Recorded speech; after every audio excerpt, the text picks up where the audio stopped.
ಬ್ರಹ್ಮಾನಂದಂ ಪರಮಸುಖದಂ ಕೇವಲಂ ಜ್ಞಾನಮೂರ್ತಿಂ ದ್ವಂದ್ವಾತೀತಂ ಗಗನ ಸದೃಶಂ ತತ್ವಮಾಸಾದಿಲಕ್ಷ್ಯಂ ಏಕಂ ನಿತ್ಯಂ ವಿಮಲಂ ಅಚಲಂ ಸರ್ವದಿ ಸಾಕ್ಷಿಭೂತಂ ಭಾವಾತೀತಂ ತ್ರಿಗುಣಹಿತಂ ಸದ್ಗುರುಂ ತಂ ಸಾಯಿ ನಮಾಮಿ.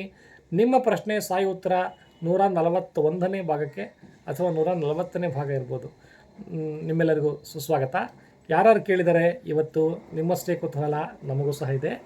ಭಾಳಷ್ಟು ಜನ ಫೋನ್ ಮಾಡಿ ನೀವು ಬರಿತಾ ಇರತಕ್ಕಂತಹ ಚಿದಂಬರರ ಪುಸ್ತಕದ ಹೆಸರನ್ನು ಹೇಳಿ ಅಂತ ಹೇಳ್ತಾ ಇದ್ದೀರಾ. ನಾನು ಬರಿತಾ ಇಲ್ಲ, ಸ್ವಾಮಿ ಆಜ್ಞೆ ಆಗಿದೆ, ಸ್ವಾಮಿ ಬರೆಸ್ಕೊಳ್ತಾ ಇದ್ದಾರೆ. ಪುಸ್ತಕದ ಹೆಸರು ಬಂದ್ಬಿಟ್ಟು ಚಿದಂಬರ ಚಿದ್ವಿಲಾಸ ಅಂತ. ತಕ್ಕ ಮಟ್ಟಿಗೆ ಧರ್ಮಗ್ರಂಥ ಚಿದಂಬರ ಸ್ವಾಮಿದು ಬರೆಯೋಷ್ಟು ಅರ್ಹತೆ ನನಗಿಲ್ಲ. ಆದರೂ ಕೂಡ ಸ್ವಾಮಿ ತಮ್ಮ ಒಂದು ಕೈಂಕರ್ಯಕ್ಕೆ ನನ್ನ ಅಣಿ ಮಾಡಿದ್ದಾರೆ. ದೊಡ್ಡ ಮಹಾಗ್ರಂಥ ನಮ್ಮ ಮನೆಯಲ್ಲಿ ನಮ್ಮ ತಾತನವ್ರು ಕೊಟ್ಟದ್ದು ಸೌದತ್ತಿಯಿಂದ ತೊಗೊಂಬಂದಿದ್ದಿದೆ. ಅದನ್ನು ತೆಗೆದುಕೊಂಡು ಆಮೇಲೆ ಮೇಡಮ್ ಪರಗಾಂವ್ಕರ್ ಅಂತ ಒಬ್ಬರಿದ್ದಾರೆ, ಲೀಲಾ ಪರಗಾಂವ್ಕರ್ ಅಂತ, ಅವರ ಒಂದು ಮಕ್ಕಳಿಗಾಗಿ ಚಿದಂಬರ ಚರಿತೆ ಅಂತ ಬರೆದಿದ್ದಾರೆ. ಅದನ್ನು ಎರಡನ್ನೂ ಮಿಕ್ಸ್ ಮಾಡಿ ಎಲ್ಲ ಓದುಗರಿಗೋಸ್ಕರ ಸ್ವಾಮಿ ಚಿದಂಬರ ಸೇವಾ ತಗೊಳ್ತಾ ಇದ್ದಾರೆ. 52 ಅಧ್ಯಾಯಗಳಿದ್ದಾವೆ. ಆಗಲೇ 49 ಅಧ್ಯಾಯ ಮುಗೀತು. ಇನ್ನೊಂದು 3 ಅಧ್ಯಾಯ ಅಥವಾ 4 ಅಧ್ಯಾಯ ಆದ ತಕ್ಷಣ ಪುಸ್ತಕ ಮುಗಿದು ಪ್ರಿಂಟಿಗೆ ಹೋಗುತ್ತೆ. ನಿಮ್ಮೆಲ್ಲರ ಆಶೀರ್ವಾದ ನನ್ನ ಮೇಲೆ ಸದಾ ಇರಲಿ. ಶ್ರೀನಿಧಿ, ಕಾಲ್ ಮಾಡಿದ್ದಕ್ಕೆ ತುಂಬ ಧನ್ಯವಾದಗಳು. ನಿನ್ನ ನಂಬರ್ ಓದ್ತೇನೆ ಇವತ್ತು. 244 ಅಂತ ಹೇಳಿದ್ದಿ. ಓಕೆ, 244. ಶ್ರೀನಿಧಿ ಹೆಬ್ಬಾಳಲ್ಲಿ ಕೆಲಸ ಮಾಡ್ತಾರೆ, ಝೊಮ್ಯಾಟೋದಲ್ಲಿದ್ದಾರೆ. ಬಾಬಾ ಒಳ್ಳೇದಾಗತ್ತೆ ನಿನಗೆ, ಮಾಡೇ ಮಾಡ್ತಾರೆ, ಕೈ ತುಂಬ ಸಂಬಳ ಕೊಡ್ತಾರೆ ಬಾಬಾ ಅಂತ ಹೇಳಿದ್ದೆ. ಶ್ರೀನಿಧಿ ಪಾಪ ಫೋನ್ ಮಾಡಿ ಗುರುಗಳೇ ನಿಮ್ಮ ಆಶೀರ್ವಾದ ನಿಜ ಆಯ್ತದ ಅಂತ ಹೇಳಿದ. ತುಂಬ ಸಂತೋಷ ಶ್ರೀನಿಧಿ. ನಿನ್ನ ನಂಬರಿಂದ ನಾನು ಶುರು ಮಾಡ್ತೇನೆ. ಯಾರು ಕೇಳಿದ್ದಾರೆ? ಶ್ರೀನಿಧಿ ಕೇಳಿದ್ದಾರೆ ಹೆಬ್ಬಾಳದಿಂದ, ನನ್ನ ಕೊಟ್ರಮ್ಮ ಕೇಳಿದ್ದಾರೆ, ಸಾಗರ್ ಕೇಳಿದ್ದಾನೆ, ಮಾಗಡೀರಿಂದ ರಾಜು ಕೇಳಿದ್ದಾರೆ, ನೆಕ್ಸ್ಟ್ ಪುಷ್ಪ ಕೇಳಿದ್ದಾರೆ, ಆಮೇಲೆ ಬಂಟ್ವಾಳದಿಂದ ರೆಗ್ಯುಲರ್ ವ್ಯೂವರ್ ಉಮೇಶ್ ಕೇಳಿದ್ದಾರೆ, ನೆಕ್ಸ್ಟ್ ಹಾವೇರಿಯಿಂದ ರಮೇಶ್ ಕೇಳಿದ್ದಾರೆ, ನೆಕ್ಸ್ಟ್ ಕವಿ ಶೈಲಾ, ತುಂಬ ದಿನ ಆಯಿತು ಕವಿಯವರೇ ನೀವು ಮೈಸೂರಿಂದ ಫೋನ್ ಮಾಡಿ, ನೆಕ್ಸ್ಟ್ ರಾಜಶೇಖರ್ ಹುಬ್ಬಳ್ಳಿಯಿಂದ ಕೇಳಿದ್ದಾರೆ. ಇವರೆಲ್ಲರೂ ಶುರು ಮಾಡೋಣ. ಸೊ ಫಸ್ಟ್ ನಮ್ಮ ಕ್ಲೋಸ್ ಫ್ರೆಂಡ್ ಶ್ರೀನಿಧಿ 244 ಕೇಳಿದ್ದಾರೆ. 244. ಶ್ರೀನಿಧಿ, ಸಮಸ್ಯೆ ನಿನ್ನ ಹತ್ರ ಇದೆ, ಇದೇ ಶ್ರದ್ಧೆ ಇಟ್ಕೋ, ಕೈ ತುಂಬ ಸಂಪಾದನೆ ಆಗುತ್ತೆ, ಕಷ್ಟಪಟ್ಟು ಜೀವನ ಮಾಡಿ ಆರಾಮಾಗಿರು. 244 ಶ್ರೀನಿಧಿಯವರೇ, ಸಮಸ್ಯೆ ನಿಮ್ಮಲ್ಲೇ ಇದೆ.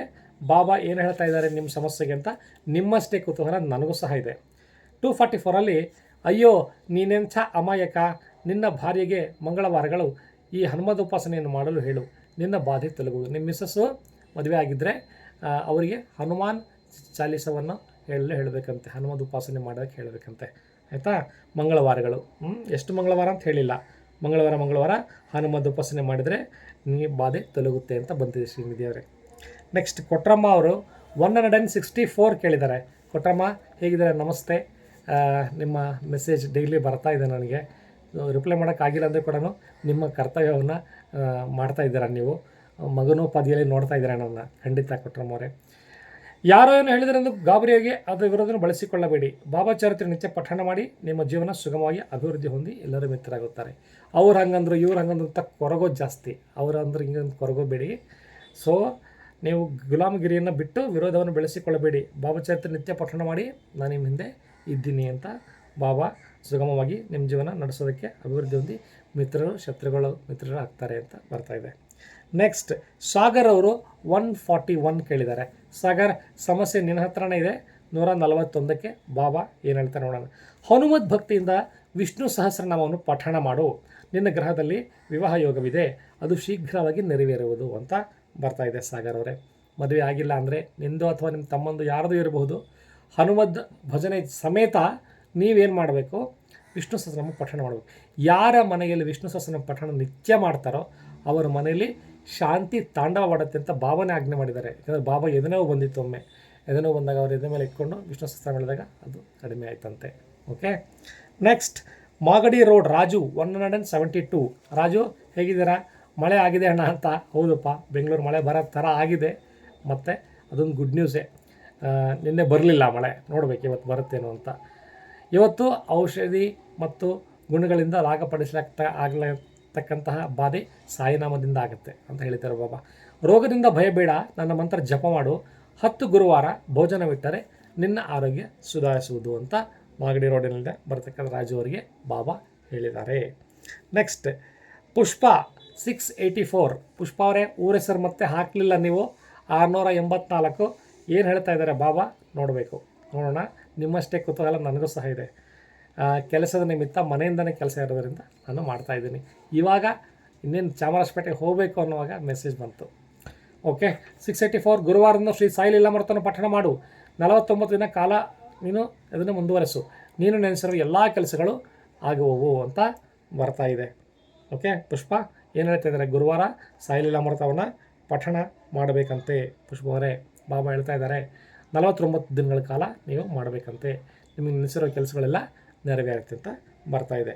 ಉಮೇಶ್ ಬಂಟ್ವಾಳ್ 900, ಲಾಸ್ಟ್ ಟೈಮ್ 009 ಕೇಳಿದ್ರಿ, ಈ ಸಲ 900 ಕೇಳಿದಿರಿ. ಸಮಸ್ಯೆ ನಿಮ್ಮಲ್ಲೇ ಇದೆ ಉಮೇಶ್ ಅವರೇ, ಬಂಟ್ವಾಳದವರು. ಉತ್ತರ ಬಾಬಾ ಹೇಳ್ತಾರೆ 900.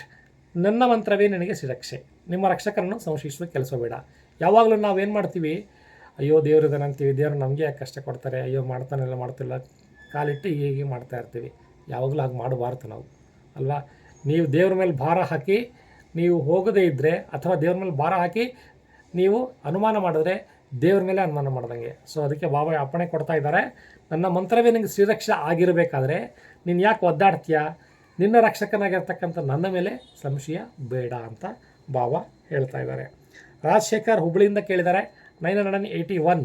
ಸೊ ನೋಡೋಣ, ನಿಮ್ಮಷ್ಟೇ ಕುತೂಹಲ ನನಗೂ ಸಹ ಇದೆ ರಾಜು ಅವರೇ. ನಾನಾ ಚಿಂತೆಗಳನ್ನು ಬಿಟ್ಟು ಮನಸ್ಸನ್ನು ಏಕಾಗ್ರತೆಗೊಳಿಸು, ನನ್ನ ಮಂತ್ರವನ್ನು ಜಪ ಮಾಡು ಅಂತ ಬರ್ತಾ ಇದೆ. ನೆಕ್ಸ್ಟ್ ಹಾವೇರಿಯಿಂದ ರಮೇಶ್ ಕೇಳಿದ್ದಾರೆ 823, 823. ರಮೇಶ್ ಅವರೇ, ಹಾವೇರಿಯಲ್ಲಿ ಮಳೆ ಆಗಿದೆಯೋ ಹೇಗೆ? ಹಾವೇರಿಗೆ ಬರಬೇಕಿತ್ತು, ಬರೋದಾಗಿಲ್ಲ. 2 ತಿಂಗಳಿಂದ ಒಬ್ಬರು ಗೃಹ ಪ್ರವೇಶ ಇತ್ತು, ಬರೋಕ್ಕಾಗಲಿಲ್ಲ. ಸೊ ನೋಡೋಣ ಮತ್ತೆ ಯಾವ ಬಾಬಾ ಕಳಿಸ್ತಾರೋ ಆವಾಗೆ ಹೋಗೋದು. 832 ಸಮಸ್ಯೆ ನಿಮ್ಮಲ್ಲೇ ಇದೆ.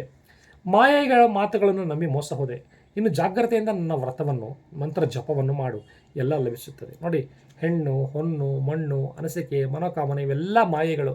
ಅದರಿಂದ ಮೋಹ ಹೋಗಿ ನಮ್ಮ ಸಾಧನೆಯನ್ನೇ ನಾವು ಮರೆತು ಹೋಗ್ತೀವಿ. ಸೊ ಈ ಥರ ನಾವು ಮಾಡ್ಕೋಬಾರ್ದು. ಮಾಯೆಯಿಂದ ಹೋಗಿ ನನ್ನ ಮಂತ್ರ ಜಪವನ್ನು ಬಿಟ್ಬಿಟ್ಟಿದ್ದೆ, ಆದ್ದರಿಂದ ಮಂತ್ರ ಜಪ ಮಾಡು, ಹಾಯಾಗಿರು ಅಂತ ಬರ್ತಾ ಇದ್ದಾರೆ ರಮೇಶ್ ಅವರೇ. ನೆಕ್ಸ್ಟ್ ಕವಿ ಶೈಲಾ ಅವರು ಕೇಳಿದ್ದಾರೆ 529 ಮೈಸೂರಿಂದ. ಶೈಲಾ ಅವರೇ, ಕವಿ ಅವರೇ, ಹೇಗಿದ್ದೀರಾ? 529 ನಿಮಗೆ ಏನು ಹೇಳ್ತಾ ಇದ್ದಾರೆ ಬಾಬಾ? ನೋಡೋಣ, ಸಮಸ್ಯೆ ನಿಮ್ಮಲ್ಲೇ ಇಟ್ಕೊಂಡಿದ್ದೀರಿ. Okay, S, 529. ಸುಂದರಕಾಂಡದ 5ನೇ ಸರ್ಗವನ್ನು 49ನೇ ಪಠಣ ಮಾಡು, ನಿನ್ನ ಬಾಧೆಗಳು ತೊಲಗುವವು ಅಂತ ಬರ್ತಾ ಇದೆ ಶೈಲಾ ಅವರೇ. ಸೊ ಇಷ್ಟು ಈ ವಾರದ್ದು 141ನೇ ಭಾಗದ್ದು. ಮತ್ತು ನೆಕ್ಸ್ಟ್ ವೀಕ್ ಭೇಟಿ ಆಗೋಣ. ಕರೆಂಟೆಲ್ಲ ಹೋಗ್ತಾ ಇದೆ, ಜಾಸ್ತಿ ಪವರ್ ಪ್ರಾಬ್ಲಮ್ ಇದೆ. ಆಮೇಲೆ ಮಳೆ ಬಂದಾಗ ಮರದ ಕೆಳಗಡೆ ನಿಲ್ಲಬೇಡಿ. ಮತ್ತು ಮಾನ್ಸೂನ್ ಬೇಗ ಬಂದಂಗಿದೆ. ಸೊ ಎಲ್ಲವೂ ಬಾಬಾದೆಯಿಂದ ಚೆನ್ನಾಗಿ ಆಗ್ತಾ ಇರುತ್ತೆ. ಎಲ್ಲವೂ ಬಾಬಾ ಮಾಡ್ತಾನೆ, ಆದರೆ ನಮಗೆ ನಂಬಿಕೆ ಇದ್ದಲ್ಲಿ ಮಾತ್ರ ಅದು ಸಫಲವಾಗುತ್ತೆ. Until next week, please take care. ನಿಮ್ಮ ಆರೋಗ್ಯಗಳ ಬಗ್ಗೆ ಹುಷಾರು. ವ್ರತ ಗೊಡವೆಗಳನ್ನು ಮಾಡ್ಕೊಳ್ಬೇಡಿ. ಒಬ್ಬರು ಹೇಳ್ತಾ ಇದ್ರೆ ಇನ್ನೊಬ್ಬರು ಕೇಳಿ, ಇನ್ನೊಬ್ಬರು ಹೇಳ್ತಾ ಇದ್ರೆ ಮತ್ತೊಬ್ಬರು ಕೇಳಿ. ಈ ಥರ ಗೊಡವೆಗಳು ಬರೋದು 2 ಕಾರಣದಿಂದ. ಒಂದು, ನೀವು ಬೆಸ್ಟ್ ಆಲಿಗಳಾಗಿಲ್ಲ ಅಂತಂದರೆ. 2ನೇದು, ಇಬ್ಬರು ಮಾತಾಡ್ತಾ ಇರ್ತಾರೆ, ಮಧ್ಯೆ ಮೂರವರು ನಾನೊಬ್ಬ ನಂದಗೋಪಾಲ ಅಂತ ಹೋದಾಗ, ಅವ್ರನ್ನ ತಿದ್ದೋಕ್ಕೆ ಹೋದಾಗ, ಅಥವಾ ಅವರಿಬ್ಬರು ಮಾತಿನ ಚಕಮಕಿ ಮಧ್ಯೆ ನೀವು ಕಾಲಿಟ್ಟಾಗ ಅವರಿಬ್ಬರು ಹೊಡೆದಾಡಿ ಬಿಟ್ಟು ನಿಮ್ಮ ಜೊತೆ ಕಿತ್ತಾಡ್ತಾರೆ. ಈ ಥರ ಮನೆಯಲ್ಲಿ, ಆಫೀಸಲ್ಲಿ, ಹೊರಗಡೆ ಅಶಾಂತಿ ಉಂಟಾಗುತ್ತೆ.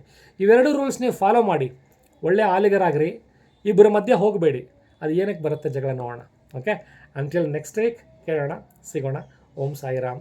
ಆರೋಗ್ಯದ ಕಡೆ ಎಲ್ಲರೂ ಗಮನ. ಇನ್ನೊಂದು ವಿಚಾರ ಹೇಳೋದು ಮರ್ತುಬಿಟ್ಟೆ. ಲಾಸ್ಟ್ ವೀಕು ದಿಲೀಪ್ ರಾಜವರು ತೀರ್ಕೊಂಡ್ರು. ಈ ವಾರ ಇನ್ನೊಂದು ಬೆಸ್ಟ್ ಸ್ಯಾಡ್ ನ್ಯೂಸ್ ಇದೆ. ನಂದೀಶ್ ಅಂತ ಉದಯಶಂಕರ್ ಥರನೇ ಬರಿತಾ ಇದ್ರು ಅವರು ಭಾಳ ಚಿಕ್ಕ ವಯಸ್ಸು, 35 ಇಯರ್ಸ್. ಅವರು ಪಾಪ 2 ಹಸುಗೂಸುಗಳಿದ್ದಾವೆ. ತೀರ್ಥಹಳ್ಳಿಯವರು ಬಿಟ್ಬಿಟ್ಟು ಒಂದೇ ಒಂದು ಕಾರಣದಿಂದ, ಒಂದು ವಾಂತಿ ಕಾರಣ ಆಯಿತು. ಯಾಕೋ ಈ ನಡುವೆ ಹಾರ್ಟ್ ಅಟ್ಯಾಕ್ಸ್ ಜಾಸ್ತಿ ಆಗ್ತಾಯಿದೆ. ಅದು ಚಿಕ್ಕವರಿಗೆ ಆಗ್ತಾಯಿದೆ, ಗೊತ್ತಿಲ್ಲ. ಸದ್ಗತಿ ಪ್ರಾಪ್ತಿರಸ್ತು ನಂದೀಶ್ ಅವರೇ. ನೀವು ಒಳ್ಳೆಯ ಬರಹ ಗೆಳೆಯರನ್ನು ಕಳ್ಕೊಂಡೆ. ನನ್ನ ಫೇಸ್ಬುಕ್ಕಲ್ಲಿ ತುಂಬ ಕ್ಲೋಸ್ ಆಗಿದ್ದರು ಅವರು, ನಂದೀಶ್ ಅನ್ನೋರು. ಓಕೆ, ಎಲ್ಲರೂ ನೆಕ್ಸ್ಟ್ ವೀಕ್ ಸಿಗೋಣ. ಆರೋಗ್ಯ ಹುಷಾರು. ಸಾಯಿರಾಮ್.